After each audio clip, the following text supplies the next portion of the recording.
Hello, everybody, and welcome back to another episode of Fat Loss Basics. Thanks for joining me on this fine Tuesday. Happy June.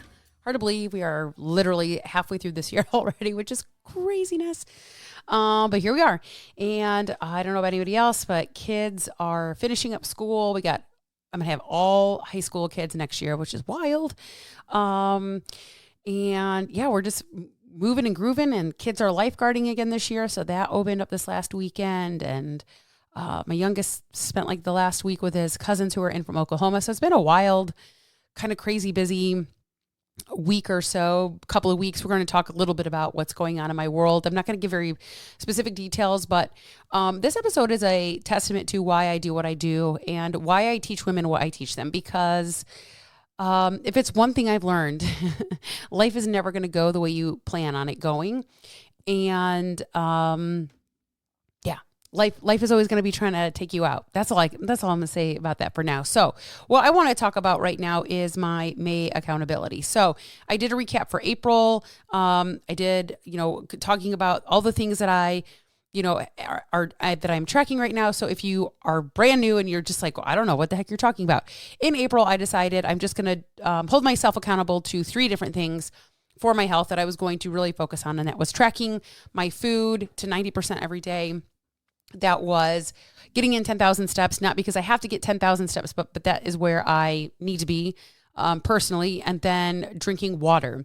And I did pretty good in April, and I really started out going strong in May, and then life came out of the blue and tanked us right around the 20th. So I'm going to go into what my numbers are this month compared to last month, what I found was a little bit easier for me this month versus last month, and just kind of like what it all means and how June is no different, right? So when you're listening to this, it'll be June 2nd, and I'm back on it. So we're just still going. The train is still moving. Just because life gets hard doesn't mean that we have to stop or pause or, put everything on hold, okay?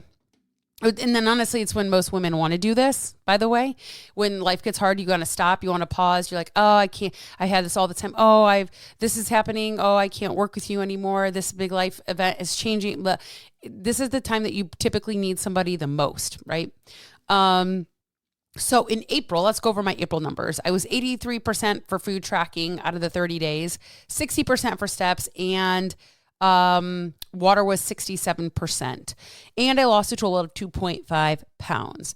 However, in May, like I had said, kind of hit a rough patch during the end of May towards the last few days, like last week and a half of May. I'm not going to talk about what that is right now because that's still very, one, it's sensitive, 2, it's super personal, and 3, I don't really have answers. And so I just feel like once the situation kind of works itself out, I'll be happy to come back on and open up about that thing that's going on in my life right now. But I'm not going to do that in the current moment. So, but this major life event happened, on the 20th. And I was doing really well with all of the things pretty much up until that point. So, but because of that lovely life event, my food tracking actually went from 83% down to 64%. My steps actually went up from 60% to 67%. And my water basically stayed the same. It went from 76% down to 74%. So that didn't change much. And then I lost a total of 2.3 pounds. So not craziness, right? But here's the thing that, I went into my coaching spaces with my clients and explained to them kind of what was happening.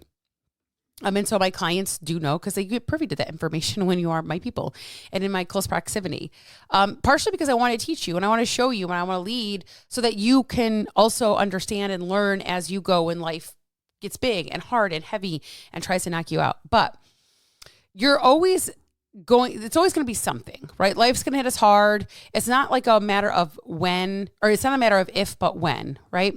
You might lose somebody in your family, have to go through a breakup, right? Some health issues that come up, work stress that you have, some family drama that might be going on. Somewhere, some down the line, something is going to try to fucking knock you on your ass. Like that's just going to be the absolute reality. And it's going to knock you so far down, your whole world is going to get flipped. It's just going to get, I always say like flip turned upside down, like Fresh Prince. It's going to go nutso. Your sleep might go to trash. Your anxiety might go through the roof. So your stress is always constantly high. Your capacity to give a shit and not hit the fucking button is going to go out the window. It's just bye-bye. And I am so glad that I had started building these systems. Well, I mean, and I've been building these systems, but I had been so consistent with it for like 50 something days. Because even though I stopped tracking my food on this day and in this moment, I was still able to kind of stick in it, right? I was still able to kind of hang in there, which is why I still was able to lose weight this month. Most people, myself included, in the past would hit that fuck it button, would say, never mind, I don't care, I don't give a shit, doesn't matter, right? But I had started building this foundation, if you will, not again, but just like, I had been very consistent with it for almost 2 months. And it made it easier for me to just stick in it a little bit more, even though I wasn't fully tracking my food. Okay. So when I got this big life-changing thing, my very first instinct really was to shut down. It was to kind of like go off the rails or whatever. Maybe just drown myself in some alcohol or drown myself in some food or ice cream or whatever the case was. But I didn't do that. And the reason I didn't do that is because I was trying to remind myself that doesn't change or fix the big thing in my life. It doesn't alter it at all. Me hitting the fuck it button doesn't change or fix or alter the big thing that just happened in my life. I can't undo it by doing those things. I can't change it by, eating all the stuff. It's not going to work. It doesn't matter. It doesn't fucking matter. Okay. And so I was like, okay, what does make sense for me right now? I still need to focus on my movement, and that movement piece for me. Sorry, guys. Remember, yawning is a way to regulate. And because this is still very open woundish, if you will, it's very hard to talk about.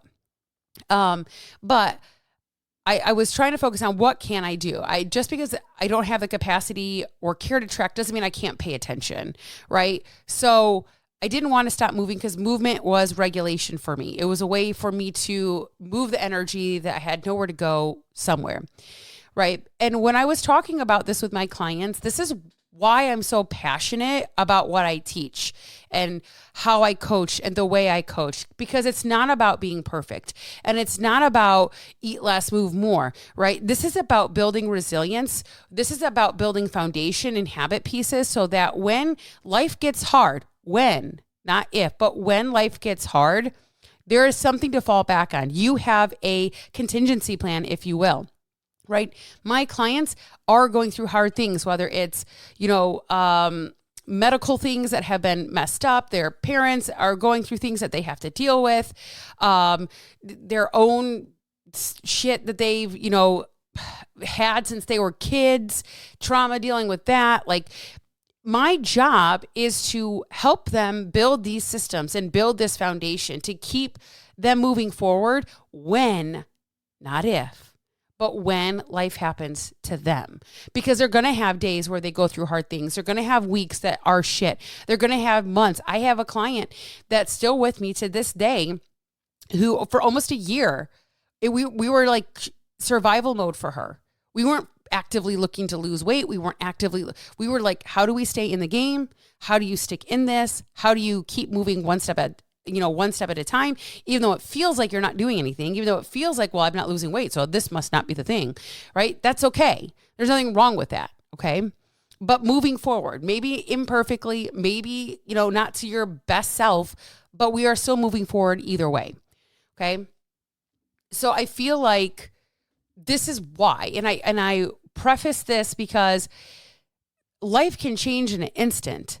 And I want my clients to not just be like, okay, she doesn't just say shit. She's actually experiencing shit and still moving forward with herself. She's actually experiencing her own shit, and she could model how to hit the fuck up button, but she's actually modeling how do I shift, adjust, and make something that works for me, right? So when life did fall apart, I didn't hit the fuck up button, everything go to shit. I just shifted what I was doing, right? So having the opportunity, I should say, having the opportunity to teach clients how to build this so that later this does not happen to them. That is literally what we are doing, right? It's your kid gets sick and you can't work out for a week, or you can't track your food, or you whatever. It's okay because you still know kind of like I got an idea of what I'm supposed to be doing here. Or I can't work out, but I know I can get in some movement this weekend by getting in my steps or just doing some stretching or whatever that looks like, because you've actually practiced it, right? It's because you've actually practiced doing those things when it was easy. So that way, when it's hard, it's still there. It's like, again, this is always going to be a part of who you are, not just something that you do. Okay. So, let me found my little spot here. Sorry. So I could have easily said like, okay, I'm just going to hit the fuck up button. I'm going to eat anything I want. And it doesn't matter what I'm eating. And I just don't have the capacity. So I just don't care at all. No, because again, hitting the fuck up button completely doesn't change the situation. And it's only going to make that situation worse for me personally, just based off of what needs to happen and shift in my life. So that is why I was like, okay, how do I still pay attention without being, on it right now? And there was a little piece of me that felt a little bit like, oh, but now my numbers are going to go down. And now my it's going to throw everything off. And what is this? What are they going to think of me? And, but I had this whole like, well, what happens now when I go back in for my accountability recap? And now my numbers are like shit. I mean, I did 83% in April. That's phenomenal. The goal was anywhere between 85 and 89%. Did I get it? No, I got worse by 19%. I tanked. Okay. But I was still successful because it's not that I did nothing. I just had to shift. I had to hold on to something. I had to learn not to let it all go, but still be able to stand a little bit in my own power. Right. And so for some of you that might be experiencing these big things in life, or you've experienced it in the past and you're like, man, that's totally me. Right. You don't have to be perfect when these big things happen. You just have to figure out, how do I keep showing up for myself in this capacity that I have now? Okay. And that's what we are doing in Fat Loss Basics group coaching, is building that resistance. I am teaching my clients not by just like, here's your meal plan, here's your workout routine. No, it's like, okay, what does your week look like? What does that mean for you? How is this going to go down? What does this look like? What is the struggle? How do we fill that gap? Right? That's what we're doing. We're building that resistance. And that doesn't mean too that it's not calling them out saying, hey, like, well, yeah, but why are we still not doing that? Or, hey, like, because that is part of being a coach, is still being accountable and holding that accountability. So, we are building systems in Fat Loss Basics that we can show up and get something done, keep in the game, move forward, even when, because it's not if, it is when life tries to knock you on your ass, when life tries to push you fucking down, because this is inevitable. This is coming. It's coming for you. It just came for me. It's come for my clients on multiple occasions. It never is just going to be so fucking easy. It's never going to be fucking easy. So with that being said, my goals coming up now for the next month are to just kind of get back to kind of where I was, or maybe a little bit better. I would like my tracking to get back to where we were. I would like my water up a little bit. I would like my, Steps a little bit higher as well. And like today, I'm a little bit light on steps. It is 2:30 and I only have 3,300 steps. You want to know what that means? I'm going to have to get them in somewhere. So let's build that system. If you are struggling, like I need to learn how to not quote unquote fall off, how not to hit the fuck it button on the weekend. How do you do that? How are you building those? What is your plan to do that? And that's what we do in the Diet Dropout Method in Fat Loss Basics group coaching is we are building that foundation, because literally that's the first thing that we're doing, building a foundation. So, all righty. I hope you guys have a great rest of your Tuesday. Again, as these things come up and as, my life settles down a little bit, I will open up into what is going on. And it's not easy to talk about. It's not easy to live right now. But here I am still also showing up. So I think that's an important place to just kind of model. This is what I constantly do. I'm modeling showing up when life is hard, when it's hard, uncomfortable, icky and sticky, and you're in the ick and you don't feel like you can, and you do it anyway. Because that's really what we're doing, is just building that foundation. So I hope you guys have a great rest of your Tuesday. I will catch you all Friday. If you're local to me, I'm getting a Ladies Lifts Club going on Saturdays, as well as I'm bringing back my Summer Strength Squad for kids, teens, ages 13 and up. So if you're interested in that, but that is for only people who are local. So I will catch you guys on Friday's episode. Have a great day.